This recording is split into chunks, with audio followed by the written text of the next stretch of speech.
Opening a can of worms, navigating complex situations. Hello, language enthusiasts. Today, we're going to unravel the meaning behind the English idiom, a can of worms. This phrase is not just about slimy creatures.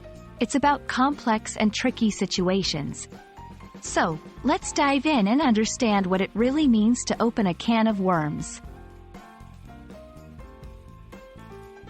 The phrase, a can of worms, refers to a situation or action that, once started, may lead to complex or unforeseen problems. It's like opening a literal can of worms. Once opened, the worms spread out in unpredictable ways, and it's not easy to get them back in. Similarly, when you open a metaphorical can of worms, you're starting something that could become more complicated or problematic than expected. The idiom is believed to have originated from the real-life troubles of worm anglers. Anglers often used cans to carry worms, and when opened, the worms would try to escape, creating a messy situation. This imagery beautifully captures the essence of the phrase, initiating something that leads to a messy and uncontrollable set of problems. Let's look at some examples to understand how to use a can of worms in conversation.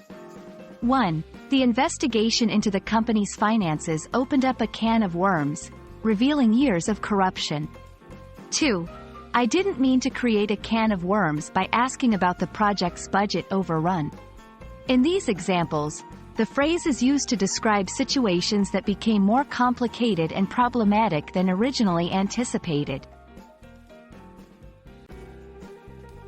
Use a can of worms when you want to describe a situation that has the potential to become complicated or troublesome, has already escalated into a series of unexpected problems, requires caution because initiating it could lead to complications. It's a great phrase to succinctly describe complex situations in both professional and casual conversations. And that's a wrap on a can of worms.